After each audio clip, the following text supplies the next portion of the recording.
Welcome to Surrogate Social. I'm Jessica, two-time surrogate. Hi, I'm Monica Bueller. Welcome back. Thank you so much. Welcome back. Yeah, here we are, episode 2. So today's episode will be, hope to home. So I really wanted to kind of talk about from your perspective of being a two-time surrogate, but I wanted to kind of give everybody a perspective of like start to finish, like in a condensed version, obviously.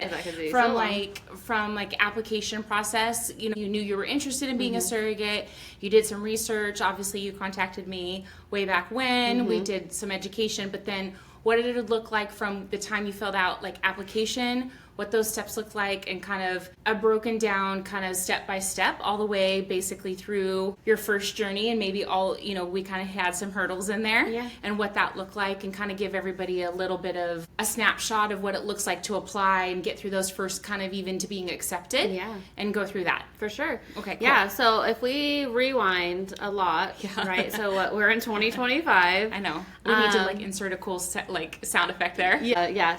Yeah, there you go. So we're in 2025 now. So if we rewind it back to 2018 is when I actually started my surrogacy journey, right? I had only had my daughter at the time, and I was like, I'm ready to be a surrogate. I knew that we weren't quite finished with my own family yet, but we didn't want to have another one of our own for a few more years. I mean, honestly, you guys were kind of really undecided. We if were. I really remember, yeah. Yeah, I had to convince my husband, So that was a few years of decision making. But anyway, so 2018, I had to stop nursing my daughter. Right, we nursed for 19 months. When I decided I was ready to start my surrogacy journey, I stopped nursing and put in the application. I think I actually came to a couple of monthly groups. Yeah, because you had some girlfriends already in the program. You guys were like high school. Yeah. So a couple of her high school friends had already been into the program, so that's always helpful. So fun. You had come to some support groups. If you're here local in San Diego, we do a monthly support group.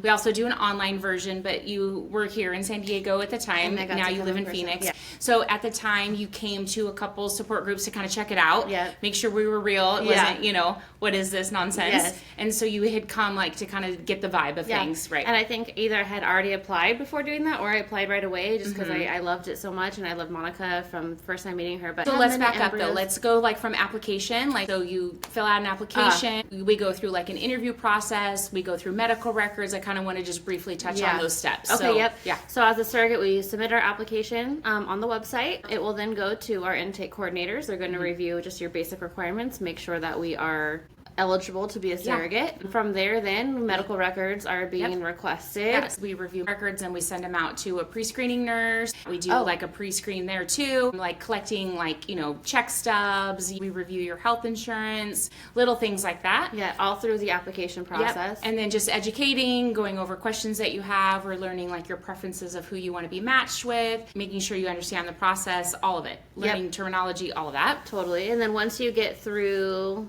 the pre-screening, getting fully accepted, right? You get fully accepted, and then you still go through the medical clearance. We do the psychological screening now, so that's kind of another check off the list. Then, say you're fully accepted, we're ready to go, we're looking at matching. So then it's kind of a hurry and wait. And so from an application to fully accepted to the program, we're looking at 2 to 3 months? Yeah, depends. I mean, it can go quicker, but that's about what I would say is a good average. Depends on how quickly we get medical records, how quick we can get a pap smear if you need a pap smear. Sometimes we need to do follow-up appointments with your doctors. Depends on how quickly, you're ready. But that's a good average. Everything could be dependent. Every journey is different. But that's a good ballpark, yeah? Okay. So then now we're let's say you're ready to go, you're fully accepted, we're hooray. Now we're looking at matching. But we're at a hurry and wait again, right? So we're working on matching. So now we're at matching. Hooray, we have a match, everybody's agreed. Well, now your records go out for pre-approval to that specific IVF clinic. Where the intended parents have their embryos and where the embryo transfer will take place. So that can vary clinic to clinic, but on average that's anywhere from about 4 to 6 weeks, give or take. So again, we're at a hurry and wait, stand still. So then once we get pre-approval, well then now we're ready to start physical appointments. So physical exams, which is a medical screen. That's where you'll go to the IVF clinic, actually have the physical exam, which is, blood work. They'll visualize your uterus. that's another hurry and wait, right? So then that's has to be scheduled perfectly around your cycle. Correct. So then also if we miss your period cycle, let's say that month, then we got to wait one more month. Again, we'll walk you through all these stages at each stage, but this is kind of just an overview. Yes. Then we go into the legal phase. So from the time you're matched to medical screening to legal can be anywhere from 1 to 2, 3 months, depending on where we fall in that cycle. Then we're legally, once you're in the legal contract with the intended parent, that takes a couple weeks, give or take. It's probably like the fastest part of the whole process when you get to that it's not point. like negotiating contracts like in the movies. Everyone already knows the terms. Your compensations are set. You know that you're the surrogate. They know they're the intended parent. They know they're financially responsible. They're legally the parent. You're not the parent. Right. And so it's just clearly just making sure that everyone understands this very long, lengthy legal document. So it's pretty straightforward, but it's just you're making sure that everybody understands what you're agreeing to. You're agreeing that you're going to follow doctor's orders, not put yourselves in harm's way, take your medications. It's very straightforward. Common sense type things. Correct. And you already know what you're agreeing to when you go into it, but that's basically what that is. Yep. Then you're ready for transfer. Medical cycle. Right. So then now you're getting ready to be on medications, which is about 3 to 4 weeks before transfer. So now we're at the timeline from the time you've been accepted to say matched and ready for transfer can be anywhere from maybe 3 to 6 months. Right? 3 to 6 months. So let's kind of rewind the clock again. From the time you were matched to the time, from the time you were in the program to the time you were matched that first time. It was actually pretty quick. Yeah. I remember having the transfer scheduled pretty quickly. Just with that family, they didn't have many strong embryos. So we went through and we actually transferred 2. I'm correct, sure but that was a different time back then. It was a different time back then. It didn't increase the chances at all. They just kind of were like, let's just try it. Ended up just being an unsuccessful transfer, right? Which happens. It happens. So I didn't even get like any positives. It was just transfer. Nothing happened. We went our way. And then at that time, the parents were deciding if they were going to create more embryos or whatever the case might be.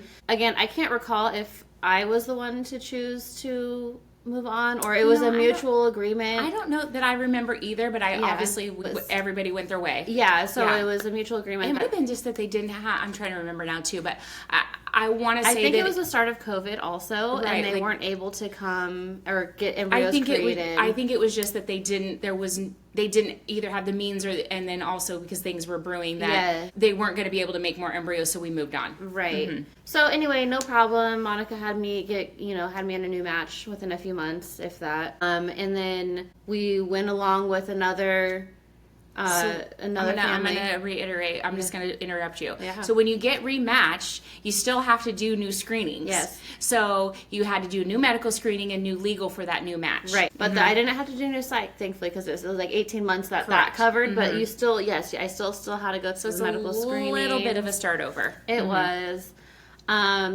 And at that point, again, it was super quick. We went through the legal portion of it again, all super quick. They had, at that point, only 1 embryo. Right. But you know that when you agreed to that match. Yep. Yeah, I did. And then, so we got it transferred pretty quickly. We got the calendar and the cycle done and pretty fast. That one turned into what they call a blighted ovum.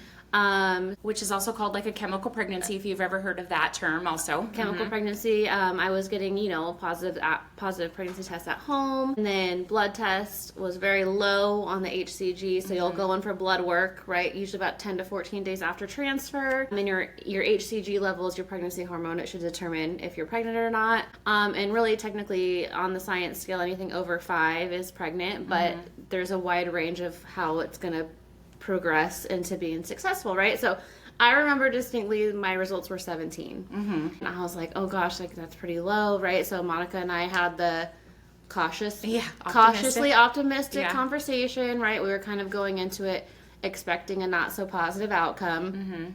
And then the next draw that doubled literally to 34, and I was like, okay, well this is weird, because like it's what's supposed happening, to double. right? So it doubled, which again, yay, but again, it's like, okay, cautiously optimistic, right? And then at that point, my numbers got up to like 10,000 or something crazy, and I will say that it's just a little disheartening because you're like so hopeful that it's working. You're still having to do the medications. You're still having to do your injections. You're still having to do all these things, even though knowing that it's likely not going to be a viable pregnancy, right? So we went to the first ultrasound, and I remember we saw a gestational sac, but that was it. So, you know, in my uterus, they saw where the baby should have been, but we did not see any...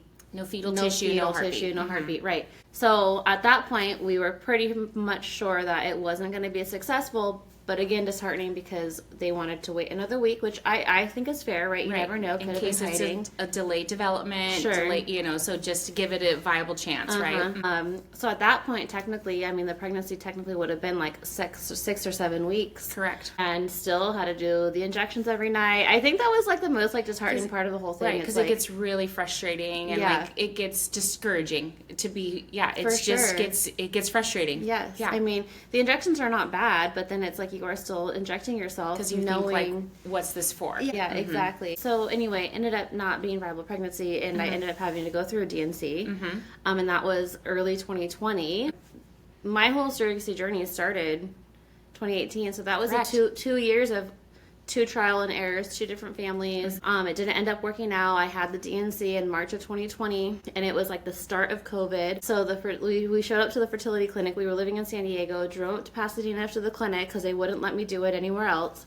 And we walked up, and they wouldn't even let my husband into the clinic. And they didn't give us any warning or anything like that. I mean, COVID, it was the start of it, right? It was like the 2 weeks to flatten the curve time. Right. Nobody knew what was happening at that point, right? Yeah, so I just remember like going in there, I'm like, dang, this really sucks. But again, as a surrogate, you know you're signing up for this, right? You know, and that could happen in any pregnancy. It could happen in your own, right? And things like that. And we just didn't know COVID was its own beast in itself, right? I mean, nobody knew what we were entering in those weeks of that early March, Right. So anyway, everything went well. You know, we had a successful D&C. Everything was fine. I was healthy. Everything was okay. And then at that point, we decided to have our own son, right? So, just to kind of like fast forward quickly, you decided you were going to take a little break. You know, obviously we were in the heart of COVID at that point. You were going to take a little step back from surrogacy, kind of let yourself recover. And then we were in the heart of COVID. And then you decided that you guys were going to shift and expand your own family. And so you had you had your son. And then you came back. And then I came back, and I remember thinking like, I mean, I think I didn't nurse my son as long as I did my daughter. We were like 9 months postpartum, and I was like, hey, knock, babe. Knock, knock. Yeah, hey, babe, what do you think about me, like, you know, trying to be a surrogate again? And he was just like, you know, I'll do whatever you want. I'm like, all right. Text Monica. Hey, Monica, what's going on? Yeah. And then so anyway, we were able to, I was done nursing completely and kind of got the ball rolling. Right. So then you start the process all over again. You know, the application process is so straightforward. It's a big questionnaire. And, you know, from application to match, again, it was maybe 2 months, if that, 2 to 3 months. But then for this specific journey, and, you know, this was 2022. Yeah. 20. Yeah. No. Because Axel was born 21. Yeah. So it was would have been mid to late 22. Oh yeah, mid 22. And so I remember we were officially matched and accepted matches in July of 22, and then from there I wasn't technically medically cleared until October. So that was a long time because we were like, what the heck? Like, what are they hung up on? And of course, during all this time, the records are with the clinic. They're reviewing the records, right? And at this point, I'm like, we call Monica. Hey, Monica, what's the update? Oh, they're still reviewing your records. All right, there's not much we can do. Yeah, hurry and wait. But then, this specific journey, for some reason, the clinic saw some note in there about something in my uterus. So they made me go through like another procedure. Yeah, hurdles. It was just like, are you serious? Like, it was like really frustrating. But again, totally understandable because we want to make sure that the surrogate is safest and most healthy, right?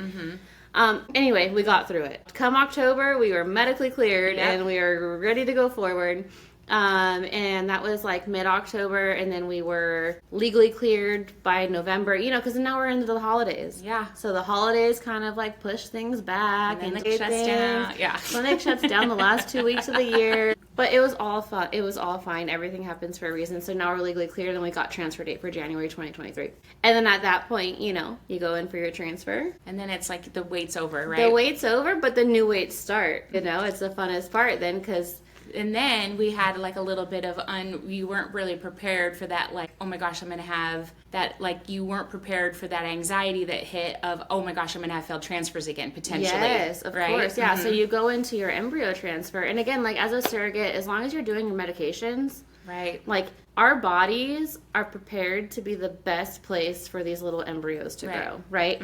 We have fluffy uteruses, we've got healthy hormones, like everything is ideal environment for an embryo to grow. Right. So this is something we really talk a lot about, and we'll do a whole episode about failed transfers, but just briefly, it's so important as a surrogate to, you know, you take so much responsibility of, you know, you go to your appointments, you do your medications, you know, but it's so hard not to take on like a level of guilt when there's a failed transfer. Responsibility. Right, and a responsibility. But, you know, we really work on a lot and talking to the girls of trying not to take that on. Girls do. You know, you take your medications, you go to your appointment, you take care of yourself, like mentally and, you know, physically, and you're getting your rest. And so you really need to give yourself some grace in that. And I tell girls, like, let's be in our feels for a day, be bummed, be disappointed that there was a failed transfer, but do not be disappointed in yourself, you know, and then allow yourself to move on from it because there is absolutely nothing you can do to control it. Well, I mean, what's the percentage of success? What, 60-40, if that? Right, and it depends on the quality of the embryo, and,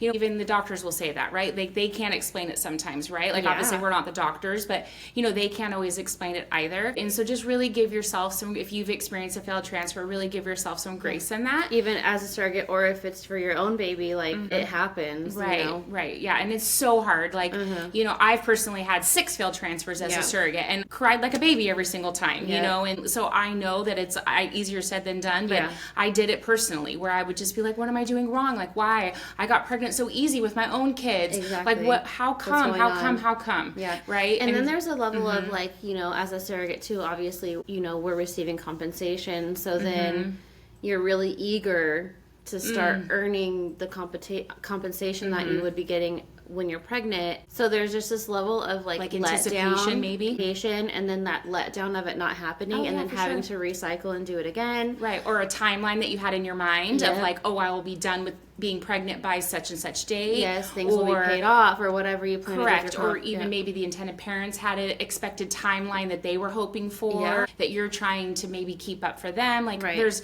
always these expectations. A little bit of pressure. Correct. So typically what I try to say is, the timeline is what the timeline is, and even if the broken road is broken, the timeline that we get there on is the one that we were meant to be on, as hard as that may seem. Right? And even if it's a longer timeline, once we get there, it's always the one we were meant to be on. Exactly. And it's so hard to see that in the moment. And I'm a planner beyond planner, and so I know that that's hard. And it's frustrating. It's so frustrating. And I preach all of this, but I know when the plan gets broken, it's hard to break because I'm an over planner and an overthinker. And so I know it's very hard to get out of that, but you will get there. You will. And I think, like, especially, like, for me, again, you know, looking back, if things didn't happen the way that they didn't, if they didn't happen the way that they did, we wouldn't have Axel. You know, my son wouldn't be here. Oh, for we sure. might have had another baby, but it wouldn't have been him. Well, and then we'll touch on this too in another episode, but also I think just the maturity of you and your husband and growth, and maybe like from a financial standpoint, maybe like things wouldn't have progressed. You know, you maybe would have been silly with your finances, and, you know, we've talked about that too. And so there's just, you know, again, the broken road. We'll dive deep into a compensation episode about... so we'll do a little bit about that, like a little bit of like family planning and things like that, where...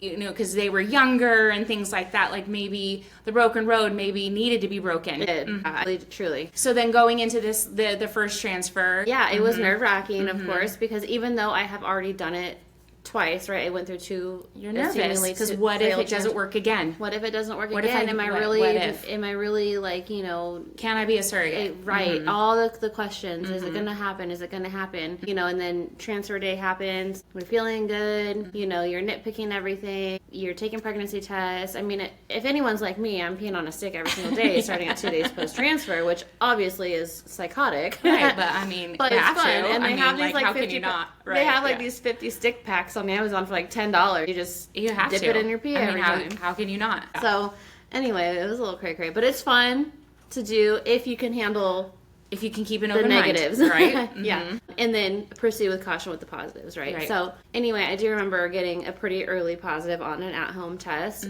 but it's still a proceed with caution. Yeah, you know, it's still like you still don't let your mind, and I feel like it's pretty similar to even your own pregnancy, especially if you've experienced pregnancy loss or, you know, if you struggled to get pregnant, you have that constant anticipation of, well, what's going to go wrong, right? And it's really hard to stop that in these moments of like high stakes, right? These are high stake moments of I'm doing everything that I should be doing. We're really hoping for a successful embryo transfer, for it to progress to a successful growing pregnancy. And then you finally get there, right? You finally get a positive blood result, and then you go back for another blood result, and then now we're at heartbeat day, right? And you go in for your first ultrasound, and now you're thinking, am I going to see an empty sac again? Am I going to see an empty sac again? It's like PTSD, really, you know. And these again, are milestones that you need to check off the list. Yeah, and even though they were not my babies, you experienced it. You had to go through procedures. Your body still had to process it. All of those things. Yeah, for sure. Yeah, so you walk into heartbeat day and you're just really hoping to see what you want to see on the screen. You kind of are holding your breath in a way. And, you know, fortunately, we had a heartbeat. Yeah. And so then now I'm like,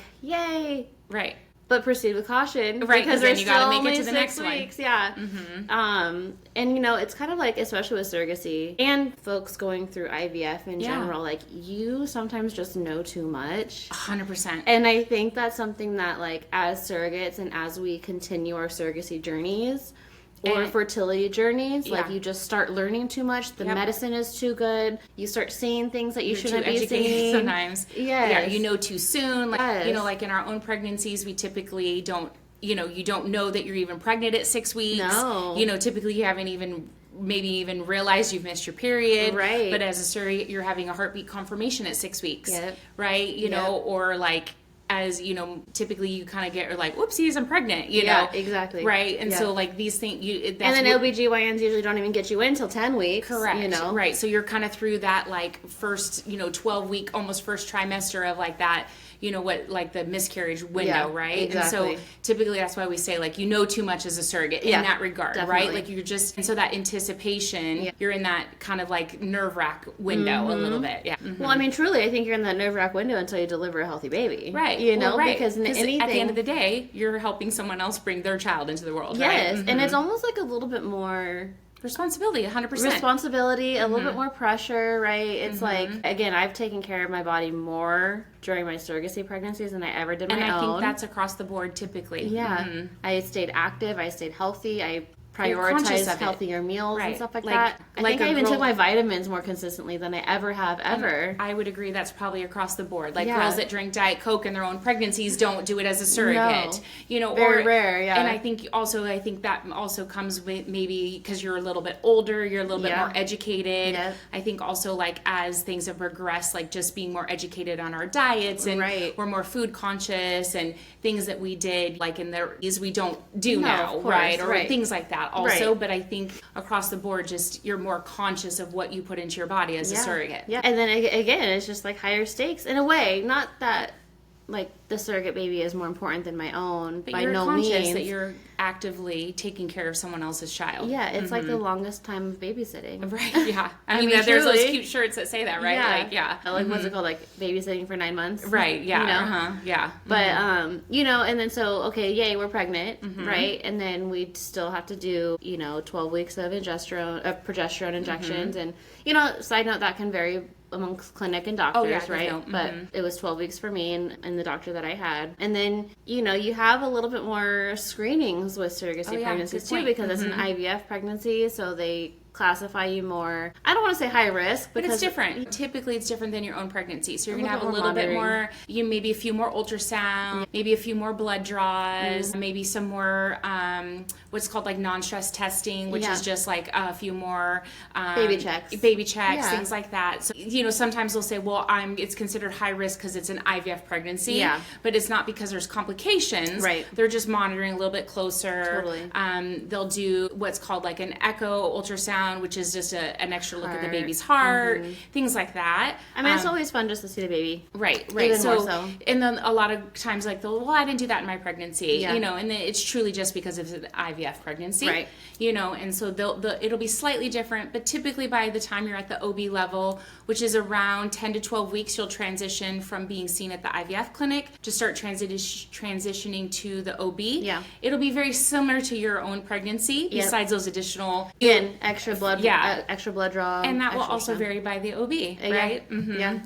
Definitely OB clinic, how you're presenting, your own symptoms, things like that. Yeah, exactly. Right. Yeah, you could have been very sick with your own. You may not sick with the surrogacy, or you could have not ever experienced... Vice versa. Right, vice versa, right? So it's just like any pregnancy, even with your own kids, they could be very different. Same thing with the surrogacy, right? Yeah, so fortunately that was, 2023, and I delivered a healthy baby boy in October 2023. He was a week early. Happy with his dad, and it's just amazing. That postpartum was a little different. I delivered the baby and everything was fine, and then I had a good cry for a day or two, and my body and my hormones were a little bit confused as to what was going on, but my mind, I remember sitting there thinking, I know what we just did, get it together, self. Get it together, hormones, you just gave birth, I get it, but come on, let's get it together. But anyway, totally normal. You're still going through that physiological event of birth and things like that, and I did pump and donate milk to local babies for 4 months after that, so I think personally that helped me to focus on other things, and also to kind of help regulate my hormones a little bit, and that was super fulfilling, for me personally. That was your full circle. Yeah, that was my full circle. And that's not for everybody. It's not. I was helping to supplement for some of my very close friends and their babies, which just was super special to me. That one, they trusted me enough to, that's cool. And then also just... You found some other families locally. Yeah, I think I donated to 8 babies. That's pretty rad. And two or three of them consistently got... It'd be oh, here's your bag, oh, here's your bag, oh, here's your bag. And it was just fortunate enough that I produced 50 ounces of milk a day, right? But so that was fulfilling, yes, my full circle. That's how I closed that. We check on that baby every once in a while, but he's home and happy. And to be honest, it's sweet. What an honor. Yeah, I love it. He wouldn't be here if it wasn't for me. And then every once in a while in your mind you go ooh, I did that. Yes, I did it. Yeah. Yeah, always. And you're oh my gosh, my body did that, and I'd ooh. Yeah. Do you feel oh, a little sassy about it sometimes? Yeah, and then just how cool science is, because, we had an embryo transfer, and these embryos are literally tiny, microscopic things. Right, and you can't even see them with the naked eye, right? No, and then you just get transferred into your uterus, and then all of a sudden you're growing somebody else's baby, and then all of a sudden you deliver somebody else's baby, and you're just so excited, I was so excited to not be pregnant at that point, Yeah. Then also more so excited that I did it. And I knew throughout that pregnancy that I would do another journey. And so, I was 4 months postpartum, finally stopped pumping. I was all right, Monica, let's go. Let's go. Medically, it's usually 12 to 18 months postpartum before you can go through another transfer based on doctor recommendations and, your own delivery and things like that. But because we still have to go through the whole medical screening, psychology screening, the legal clearance. There's no shortcuts. I remember saying, can we just keep the same psych appointment that we had? Oh, they have to make sure that we're all still sound of mind and things like that. And it is a check-in, right? So they're looking for no major life events. So yes, you're a proven surrogate. Yes, you're coming back to the same program, but it's a life check-in. Yeah, what if something major happened? Yeah, so they're looking to major life events, you could have had a divorce or anything like that, right? So that's what they're looking for. For sure. So it's more of a check-in when you're a proven surrogate coming in, but that's what and it it's is. Always pleasant. It's not. Right. And it's not invasive. No, and really, absolutely not. Right. Yeah. But it's quite literally starting from scratch, right? So obviously the coming back into the same program isn't, but getting the updated medical records, updating psych. Yeah. It's still all new too, because I asked you a bajillion questions, even though this would have been my 4th match. Right. So I will say that most provens ask more questions than most newbies. Yes. So because we know more. Well, and also Or not. because well, I'm just kidding. that's to be determined. Yeah. So because if you're at a new clinic, well, it's a new protocol. Yep. So just because you've done it at one clinic doesn't mean the next clinic's going to do it the same. Right. And then also it's a new experience. A new right? family, a new match. All of the, Yeah. all of the above. Yeah. Right? And then also, like, you forget, right? Yes. You know, so... We have, like, birth amnesia also. Like, you Right. know, we actively choose to keep carrying babies, right? And then just to do it again. Right. Well, and then, like, obviously, like, it's a safe space to ask questions, so... Ask 100%. the questions, right? But I always tease all you pruvens. I'm Yeah. like, hello, are Yeah. you a newbie or what? Right. But you guys ask just as many questions. Yeah, and again, like, kind of like, back to the point of us knowing more in the IVF world and the surrogacy world, I think it also is valid for pruvens too, because we just do know more of what can go wrong, you Right. know? And it's like, okay, well, I didn't have this time. Like, why am I having it that? You know, just validation. Yeah, so you ask more questions because of... I mean, yeah, exactly. Earlier, it was like January. I was like, all right, let's go. Moved through the medical, and Monica's like, I think I have a perfect match for you. And, you know, we did. And then medical screening, legal clearance, all of those things, psych clearance, all that went like pretty quickly this round. And it was just more so now waiting around the year mark postpartum to deliver, because I had a healthy, uncomplicated, you know, vaginal birth the year before. And so doctors cleared me to have a transfer in September of 2024, which put me at just about 11 months postpartum. Right. And again, you know, even though I just had a very successful, smooth, complicated surrogacy journey, You were a nervous Nelly. I was more nervous. You were a nervous Nelly. Okay, because then my mind starts thinking statistically, right? It's like a 50-50 chance, and I've had 3 pre-transfers, 2 failed, 1 successful. Yeah, you were the most nervous for your last one. Yeah, I was. And so I was going into it like, okay, well, statistically, my statistic brain is like, okay, well, I have to expect a fail, you know? And I don't know if that's like, you know, I wouldn't say like go into it expecting that, but I think regardless, going into any transfer or any check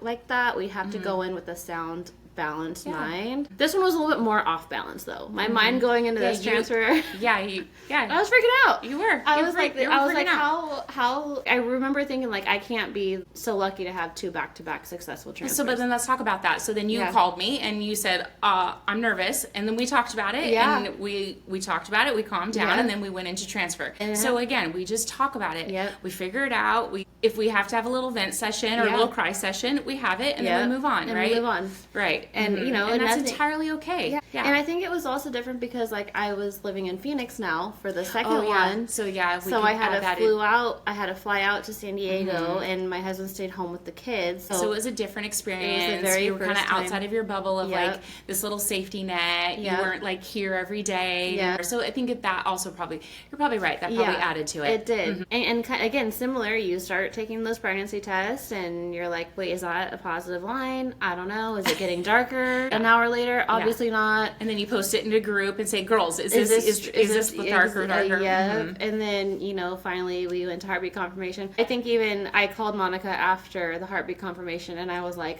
I didn't think I was going to see a heartbeat. And again, it was just that doubt. And maybe it was my mind, like, protecting myself. Oh, too, for sure. Right? Just like, what if? Yeah, how could I have 2 back-to-back fails and then 2 back-to-back successfuls? I didn't do anything different. No, nothing different. And that's all. It goes back to what you can't control, right? Yeah. So what you can control is you going to your appointments, you doing what's asked of you, and the rest you can't control. No. And so that boils down to, unfortunately, like those embryos weren't developed, right? And that there's no way to explain that, right? Yeah, and there's no way to know. You know, they can be tested in all these things, and you can see that they're healthy, but that doesn't make them strong to continue to grow. But you have to think, like, these tiny little things that are created are, you know, being picked at and prodded at, like, they're so fragile. But yeah, so anyway, we went to the embryo transfer, at heartbeat confirmation, and I remember leaving the clinic, and I called Monica, and I was just like, there was a heartbeat, but I wasn't sure that there was going to be one, you know, and she's like, what? Why do you think that? Or maybe we were talking on the way. I can't remember. I just remember you were, at each stage, you were always a little like, I'm not so sure. Yeah. But everything went great. The pregnancy went by. I will say that this was my 4th pregnancy. This one flew by. It flew by so fast, but I did have a few weeks of awful heartburn, and I thought that I was going to lose my mind. And I told my husband that if this was going to last the whole pregnancy, I'm never pregnant again. Yeah, I got that call from you too. Yeah, I said, don't even ask me. Yeah. No, I probably texted you and said, what is this heartburn? Well, you said I don't ever want to be pregnant again. Right. Mm-hmm. Thankfully, actually, it really only lasted from like weeks 20 to 23 or 24, which was really odd because it never came back. But I also think you had the flu bug going through the house that week, and then you ended up with the flu too. Yes, but everything just sucked. But I'll have you know that we've already talked about another pregnancy since then. Yeah. Well, it was talked about when I was like probably right around that time of being pregnant. But, you know, unfortunately, that journey, I wouldn't even say has ended. I'm 5 weeks postpartum today as we're talking about this. With this time around, I got to pump and actually provide the milk to the baby. Yeah. So this is a little bit different of a postpartum feeling for me. And like we've talked about, it could be because it's my second time. Right. It could be because I delivered natural with no epidural, which was the goal. Which was her choice. And she wanted to kind of conquer that for herself. I did. But I really think it ties into also just being a little bit more involved with the baby this time and having, you know, I was able to see the baby as I wanted in the hospital, whereas in the other hospital that I delivered the first time, they kind of controlled that environment a little bit more and didn't let me have as much flexibility as I wanted, which wasn't bad. It just was different. Correct. And so this time around, you know, the mom had asked me to pump and provide colostrum to the baby. While at the hospital, I was pumping every 2 hours and bringing the colostrum to the nursery, and I got to help feed him a couple times. So literally, it was like ultimate auntie. I swear. Like, and that's like the best way to describe it is it's like there's this cute little tiny little human that, oh my God, I just birthed. Right. That is not mine, but now I get to feed him. And like snuggle and then say, leave him back in the nursery. And then I got to go back and sleep. I mean, the nurses still came in every 2 hours to take my vitals. And disturb you, right? Yeah. And then I also think too, like you're, you know, a couple years older, you have a different perspective, you know, you kind of knew what to expect a little bit more. So there's all these factors that come into play, right? Yeah. You know, all of the above. Yeah. All of the above. Yeah. So, yeah. Yeah. So anyway, I mean, I loved it, and my journeys have turned out exactly what they needed to be when they needed to be it. And I don't think that I did it feeling never goes away. Yeah. You know, it's like, oh my God, I did it. And then now I'm like, okay, well, that last week of pregnancy felt like 10 years. And then now I'm 5 weeks postpartum, and it's literally felt like a week. 100%. Like, why does that happen? I don't know. Well, and then so, like, this is something we talk about, too. It feels like it takes a million years to get matched, a million years to get to legal. And then once you get to transfer, it goes by in a hot second. Yeah. And then you deliver, and then girls get to 36 weeks and they're like, oh my gosh, I don't want to be pregnant like anymore. And why did I do this to myself? Yes. And then you deliver, and then you're like, if you can and you want to, you're like, okay, I'm ready again. And then we have birth and labor amnesia. Pregnancy, birth, labor, all the amnesia. Like, did we forget how we really felt? It's obviously a very biological thing to do. Correct. And it's still so fulfilling, you know, like, again, as a surrogate, as a woman, you go into pregnancy knowing what it's going to be. Every baby ends up being born at a certain point, right? Like, there's no way out of it. There's no, they've got to come out. Yeah. But I think too, it's like now I'm like, okay, maybe, probably. I don't know, probably. Maybe. I don't know. We gotta talk to hubby about it. Yeah. Well, and you know, and I think too, like as surrogates, we're a very unique group of moms 100%. who just you either can or you can't. You can or you can't, and then because we can, you want it's to. a little addicting. Well, and if you can, you want to as long as you can, and you physically can, right? Yeah. You know, and it's a huge sisterhood. It's a huge community. We all get very, very close. You know, so when it does come to an end, it's hard to let go of that. It's like a big portion of life that's not quite ready to be closed. Right, and it's very, you know, it's how do you finally put this to how do I close this peacefully, right? Well, and what I love about you and, like, you know, SL Conceptions and stuff is we have many retired surrogates within our capacity of group and our support systems, and they're there to not only support other surrogates, but retired girls stay. They stay because they want to be there. They are unable to carry again, but you don't get the boot. No, you don't get the boot, and because they stay on to mentor and for that, right? Because it's hard to, you know, and it's not that it's hard to let go of, but you know, they stay because of the exact reason why you became a surrogate the first time. Exactly. They want to stay on to help the newbies and stay, and because we do get so close, and because you know we love each other, right? And so, but then they also can can give the advice of, well, this is how I experienced this, or if they had experiences like you, not everybody goes 1, 2, and 3, but some people do, right? So if they had those experiences, they can say, well, I experienced this too. Yeah. Or if you had a failed transfer, you think you're the only surrogate that experienced that. Or if you had, if we've had girls that have had miscarriages or late term miscarriages or things like that, you think you're the only one, unfortunately, but you're not. And so if they've experienced that as a proven surrogate, then they are willing to share that. And it's so important. And it's not always coming from me not saying, well, you're not the only one. Yeah. And we'll get through this. And we'll get through it. But if I can say, well, so-and-so has experienced this too, it's not just like, oh, mom's saying it. Right. But like, oh, but sister or auntie is saying it. It's different, right? Totally. And so it's always been so lovely. And like, I'm so appreciative, of the, we say the retired girls, but, we say that lovingly. Of course. That they stay around and, they still come to group, or they're in the online group specifically, especially if they're not local, to mentor and truly just be here to support everybody. Yeah, and it's so important. There's no support like another surrogate support because nobody understands nobody can understand. Nobody can understand like what it feels like, what you've gone through mentally, physically, and nobody, like, because you're not going to typically be in a room with other people that have gone through it, or, understand the injections or the emotional side of it, or those setbacks, or the timeline, right? Yeah, expectations. Yes, or with the emotional ups and downs of it, or or that euphoria of it, right? Exactly. So it's super important, and I'm super grateful to all of that, and we built it. Well, and even like to the girls that don't necessarily deliver, even the girls that sacrifice and don't deliver, there's girls that had, well, even like my experience as a surrogate, like I've had failed transfers and never delivered, right, and so even that sacrifice is big, and there's lots of girls that get that, that don't necessarily even get pregnant, but that's still a huge sacrifice as a surrogate, so there's lots of experiences as a surrogate and lots of different versions of a sacrifice. Absolutely. Right. So, perfect. Well, thank you so much for sharing. I really appreciate it. Of course. No problem. All right. Well, thank you guys. Well, thank you. We'll see you guys soon. Thank you so much. Morgan goes,